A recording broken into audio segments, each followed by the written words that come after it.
전일 발표된 IMF 경제 전망 자료에서 올해 그리고 내년에 글로벌 경제 성장률 전망치가 하향 조정됐어요. 일단 당장에 쫄지 않아도 되는 게 성장률 전망치를 하향했다는 말은 경제가 불황에 빠진다, 경제가 꼬꾸라진다 이 말이 아니라 성장은 하는데 성장 속도가 둔화된다 이 말이에요. 자, 하지만 이 뉴스가 뭐냐? 2007년 10월 9일 뉴스입니다. 2008년에 금융위기로 주식시장이 반토막이 났죠. 반토막 나기 직전에 최고점에서 IMF가 주요국의 경제성장률 전망치를 일제히 하향 조정했었죠. 이렇게 폭락 직전에 경제성장률 전망치가 하향 조정되고 나서 폭락이 왔던 사례가 있기 때문에 사실상 그냥 별거 아니네 하고 넘기기도 굉장히 애매합니다. 이게 전일에 발표된 본문의 표지인데요. IMF의 경제 전망 자료는 상당히 자세하게 글로벌 경제 상황을 설명을 해주기 때문에 투자자라면 반드시 확인해야 되는 이런 전망 자료입니다. 그런데 문제가 하나 있죠. 분량도 거의 170페이지가량 되고 이렇게 영어로 빽빽하게 다 써 있어요. 이게 가장 큰 문제인데 사실 우리가 영어 해석이 안 돼서 못 읽고 그러진 않죠. 이거 에센스 영한사전 이거 하나만 있으면 단어 다 풀리고, 여기 녹색 성문 기초영문법 이거 하나 있으면 사실 뭐 웬만한 영문법은 뭐 문제 없죠. 우리가 해석이 안 되거나 못 읽는 건 아닌데, 근데 우리가 얼마나 바쁩니까? 생업에 시달리고 퇴근하고 집안일도 해야 되고 뭐 시간이 없죠.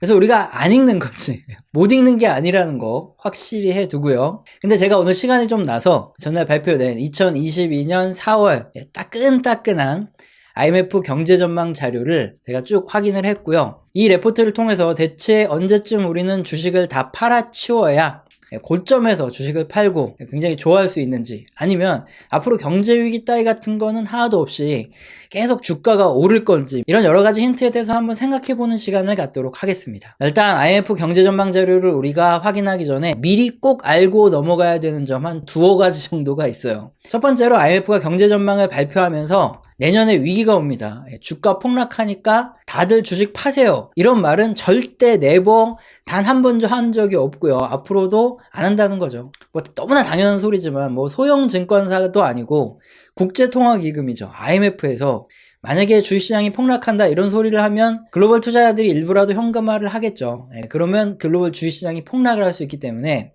IMF 경제자료에서는 경제가 아무리 어려워져도 심각한 얘기는 안 꺼낸다. 이 점을 반드시 기억해야 됩니다. 참고할 겸 이게 뭐냐면은 지난 2008년 금융위기로 주식시장이 반토막 나기 직전이죠. 2007년 10월에 발표됐던, 근데 여기 실질 GDP 자료예요. 이 데이터를 보면은 앞으로 어떤 일이 발생할지 우리가 뭔가 캐치할 수 있을 텐데, 리얼 GDP라고 나오는데 이건 뭐냐면은 정말 실제적인 GDP 성장률이 뭐냐 이거예요. 볼펜이 1,000원이다 그러면은 이게 물가가 올라서 2,000원이 됐다 그러면 일반 명목 GDP라 그러죠. 여기에서는 전부 다 2,000원을 전부 다 반영을 해요. 근데 우리가 알고 싶은 거는 실제로 뭐 볼펜이 하나 팔리고 그래서 2개 팔리고 3개 팔리고 이게 실제적인 성장인데 요걸 알고 싶잖아요. 그래서 물가 상승률을 쏙 뺀 실제적인 성장은 얼마를 하고 있냐, 그러니까 실질적인 성장률을 알 수 있는 게 실질 GDP다 보시면 되는데, 이게 신흥국이고요, 요게 선진국입니다. 근데 둘 다 2007년이에요. 2007년을 최고점으로 해서 그 다음부터 2008년부터 둔화될 거다, 이렇게 정확하게 맞추고 있어요. 주식시장이 이렇게 뜨겁게 타오르고 경제가 호황일 때는 GDP 성장률이 뭐 완전히 꺾여서 둔화되는 게 아니라 이렇게 고점을 찍고 성장률이 둔화되기만 해도 주식시장이 굉장히 안 좋아질 수 있죠. 주의를 해야 된다, 요걸 알 수 있는데, 그리고 같은 자료에 있는 컨슈머 프라이스, 그러니까 소비자 물가인데 여기도 보시면은 2007년을 고점으로 이렇게 점점 가격이 떨어진다 이렇게 나와 있죠. 경제 성장률도 둔화되고 가격도 떨어진다. 그러면 기업들의 입장에서는 호황에서 굉장히 안 좋을 수 있는 이런 뉴스들이기 때문에 주식시장이 폭락할 가능성도 충분히 있다, 우리가 알 수 있죠. 일단 이 두 가지 지표만 보면 2008년 금융위기가 터지기 직전에 정말 IMF가 2007년 말에 기가 막히게 미리 폭락을 예견했구나 이렇게 오해를 하실 수도 있는데, 그렇지 않습니다. 이때 당시의 원문 전체를 읽어보면은 그 당시 IMF 경제 전망 자료의 결론은 뭐였냐, 2008년에 글로벌 경제 성장 속도가 둔화되는 건 사실이지만 신흥국을 중심으로 강력한 성장을 하고 있기 때문에 괜찮다. 뭐 이런 결론을 내려주셨어요. 앞서서도 말씀드렸지만 IMF에서 보고서를 작성하는 사람도 실제적으로 자기 조사했는데 상황이 그렇게 좋지는 않은 상황이다 하더라도 뭐 주식시장이 안 좋을 거다, 경제가 안 좋아진다 이런 전망을 절대 내놓지 않는다는 거. 그래서 보고서에는 여러 가지 경제 지표에 대해서 이렇게 자세히 설명을 해주고 있는데 스스로 알아서 필요한 정보를 취사 선택을 잘해야 된다. 이게 첫 번째 포인트고요.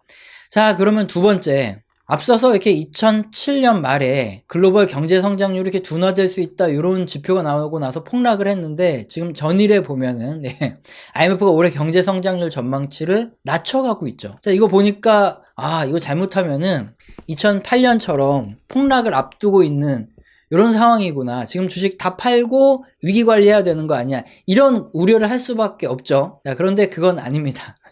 뉴스를 한번 보자고요. 이게 2013년 3월의 뉴스 기사인데 IMF의 경제 전망에서는 역시나 성장률 전망치를 한번 낮췄고요. 그리고 2006년 기사인데 역시나 경제 성장률 전망을 낮춘 적이 있어요. 2006년이랑 2013년이 주식을 매도해야 될 타이밍은 아니었죠. 그리고 또 황당한 거는 그리고 2007년 10월 달에는 경제 성장률 전망치를 낮춘 건 사실이에요. 그런데 2007년 7월이죠. 중순에는 오히려 IMF에서 2007년, 2008년에 세계 경제 성장률 전망을 오히려 상향 조정했습니다. 자, 이거 보고 나면은 뭔가 속았다 싶으실 텐데 IMF 얘네들도 경제 전망에 대해서 정말 수시로 손바닥 뒤집듯이 뭐 상향했다가 하향했다가 난리도 아니에요.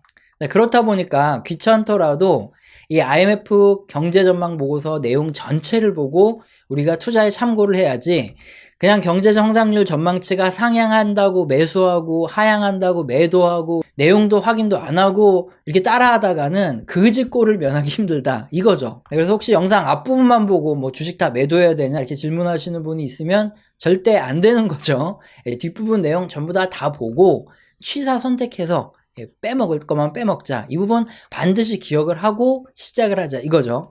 자, 그러면 IMF의 경제 전망 시작을 하도록 하겠습니다. 그림은 글로벌 활동성 지표라는 건데요. 이제 인플레이션도 굉장히 심하고 우크라이나와 러시아의 전쟁 상황이 있죠. 그리고 붉은색의 이 지표가 중요한데 뭐냐면 세계 무역량이에요. 이게 그림 보시면은 이게 쭉 올라오다가 지금은 약간 정체되어 있는 이런 단계입니다.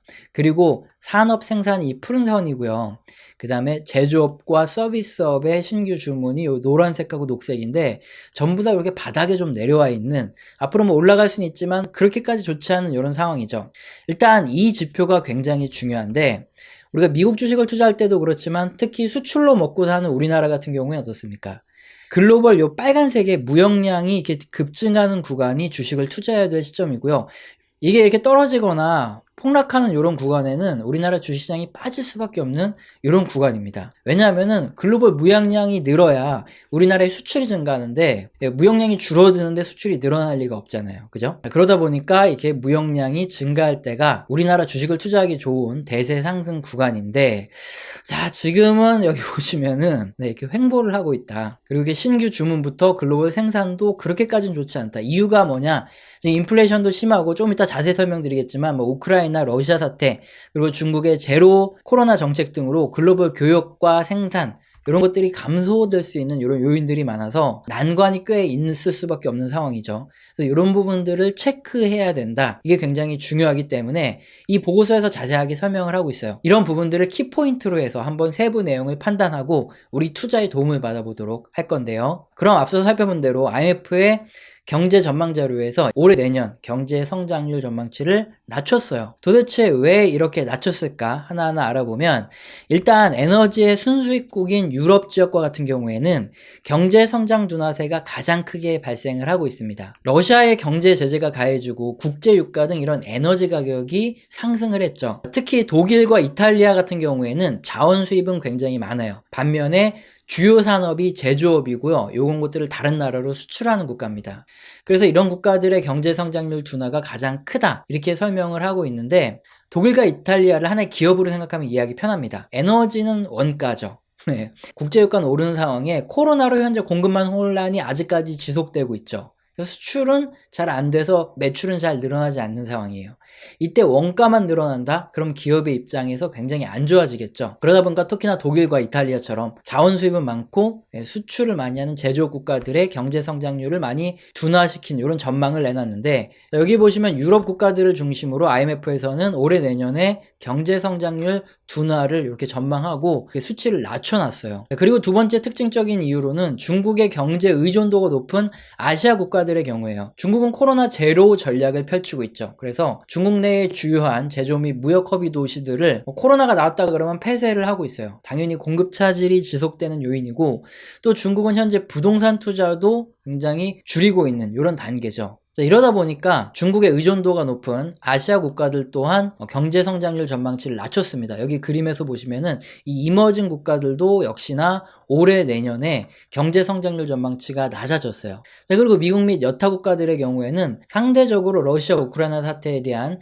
경제 성장의 직접적인 타격은 작지만 에너지와 곡물 가격 등 이렇게 인플레이션이 빠르게 올라가고 있기 때문에 금리 인상을 해야 되죠. 긴축을 빠르게 실행해야 되기 때문에 역시나 경제 성장률이 둔화될 수밖에 없다. 그래서 미국의 경우에도 역시나 올해 내년에 경제 성장률 전망치를 하향 조정했고요. 그래서 전체적인 국가들의 경제 성장률 전망치를 이렇게 IMF에서 하향 조정했다. 이렇게 설명을 하고 있습니다. 자, 그런데 이렇게 세부 내용을 살펴봤더니 처음 내용만 봤을 때보다 조금 긍정적인 면이 관찰돼요. 뭐죠? 단순히 인플레이션이 통제가 안 돼서 소비가 줄어드는 거다, 아니면 자연적으로 뭐 경제 성장이 둔화되는 거다 그러면은 굉장히 큰 우려를 할 수 있는데, 현재 러시아 우크라이나 사태와 중국의 제로 코로나 정책 등이 원인이 돼서 IMF가 이렇게 글로벌 경제 성장률 전망치를 하향 조정한 거거든요. 근데 전쟁은 뭐 죽을 때까지 평생 계속 할 수는 없죠. 그리고 다른 나라들이 현재 마스크 의무화를 점점 폐지하는 마당에 중국도 계속 혼자서 제로 코로나 정책을 쓸 이유가 없죠. 자, 앞으로 이런 문제들이 해소된다면 IMF가 경제 성장률을 상향 조정할 수 있죠. 그래서 부정적인 부분도 있지만 세부 내용을 살펴봤더니 희망적인 부분도 관찰된다, 이걸 알 수 있고요. 그럼 IMF에서는 러시아 우크라이나 사태, 그거에 따른 러시아 경제 제재 문제가 글로벌 경제에 어떤 경제적 파급 효과를 가져오고 있는지, 어떤 전망을 하고 있는지를 보면, 자, 앞으로 혹시 이 문제가 해결됐을 때 어떻게 진행될지 우리가 쉽게 알 수 있겠죠. 자, 먼저 IMF의 경우에는 국제 유가를 다른 나라의 예비 생산량과 매장량이 방출되고 있기 때문에 상승세가 좀 억제될 것으로 전망을 하고 있습니다. 반면 가스 같은 경우에는 인프라 시설을 그때그때 바로 바꿀 수가 없죠. 단기간에 해결될 수 없으니까 당분간 높은 가격이 유지된다, 이렇게 보고 있고요. 농산물 가격도 당분간 더 오를 가능성이 높다, 자, 이렇게 보고 있습니다. 자, 다음으로 1970년대와 같은 스태그플레이션이 올 것이다, 이런 예측이 굉장히 많죠. 근데 IMF는 그렇게 보고 있지 않아요. 지금의 유가 충격의 규모가 굉장히 낮고 세계 경제에서 석유 의존도가 낮기 때문인데, 그림은 석유의 집약도를 나타내는 그림입니다. 이게 뭐냐, 쉽게 설명드리면 2022년 현재는 1970년대 당시와 비교할 때 100만 달러 정도의 부가가치를 만들어내거나 아니면 생산을 할 때 필요한 석유의 배럴 수가 1970년대 대비해서 3.5배 정도 더 낮다는 거예요. 그만큼 석유 말고 다른 데서 부가가치를 창출할 수 있고 석유의 의존도도 굉장히 낮아졌다는 소리입니다. 여기에 1970년대와 달리 중앙은행의 통화 정책도 굉장히 독립적으로 수행되기 때문에 1970년대 같은 스태그플레이션 가능성은 낮게 보고요. 반면 글로벌 가치 사슬의 효과를 봤을 때 파급 효과는 좀 클 것이다 예상을 하고 있어요. 예시로 실리콘칩 제조에 투입되는 네온가스 있죠. 이거 우크라이나와 러시아에서 대부분 만드는데 공급 부족이 발생하자 실리콘 칩 생산이 부족해졌고 자동차 부분에서 생산이 중단됐죠. 팔라듐, 니켈 등 이게 러시아가 주요 수출을 하는데 경제 제재가 가해지면서 만약에 이게 장기화되면 글로벌 전기차 배터리 가격이 크게 오를 거다, 이런 얘기도 있죠. 또한 벨로루시에서 칼륨 비료를 수출을 굉장히 하기 어려워졌습니다. 러시아랑 한데 묶여서.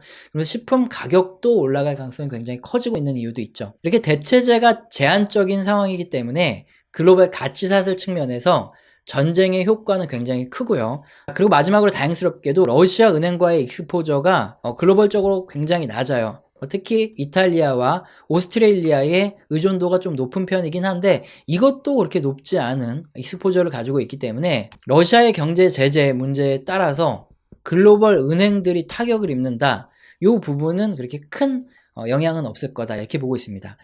종합적으로 IMF는 우크라이나 러시아 사태에 따라서 글로벌 경제에 미치는 영향은 유가는 안정될 것으로 보고 가스 및 곡물 가격은 뭐 단기간에 잡히진 않겠다 이렇게 보고 있고요. 밸류 체인의 영향은 굉장히 크다. 여기서 인플레이션과 공급 차질 문제가 이렇게 연달아 발생할 수 있기 때문에 이 부분 크게 보고, 다행히 금융 리스크는 상대적으로 제한적이다 이렇게 보고 있어요. 그래서 전쟁 문제가 해결된다, 러시아의 경제 제재가 해결된다면 곡물 가격을 제외하고 나머지 문제는 좀 빠르게 해소될 수 있는 이런 희망적인 부분이죠. 그리고 마지막으로 금리 인상에 대한 IMF의 의견도 한번 살펴보면, 그림은 실질 정책 금리라는 겁니다. 실제 금리가 뭐죠? 내가 은행에 예금을 했는데 2% 이자를 주는데 물가 상승률이 3%라면 1년 후 나는 사실상 마이너스 1%의 손해를 보게 되는 거죠. 이게 실제 금리예요. 현재 예상되는 중앙은행들의 금리 인상 스케줄을 봤을 때 정책 금리와 인플레이션을 비교해 보면 여전히 연말까지도 마이너스 금리일 거다. 그러니까 인플레이션이 굉장히 높은데 그에 비해서 각국 중앙은행들의 금리 인상 속도는 느리다 이 말입니다.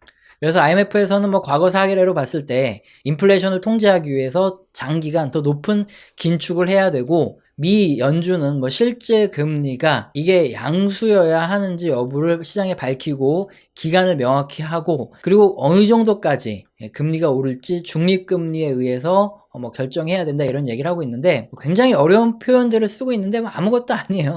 아주 쉽게 그냥 금리는 너무 민감한 부분이라서 IMF는 그냥 원론적인 말장난을 하고 있는 거고, 다만 IMF는 기준금리를 좀 빠르게 올리는 방향을 권고하고 있다. 요 정도 뉘앙스만 보시면 됩니다. 기준금리는 각국 중앙은행이 알아서 할 문제니까요. 설명드릴 내용이 굉장히 많은데 분량 관리가 굉장히 중요해요. 한 20분 내외로 하는 게 적당하거든요. 너무 길어지면 짜증나고 졸립죠.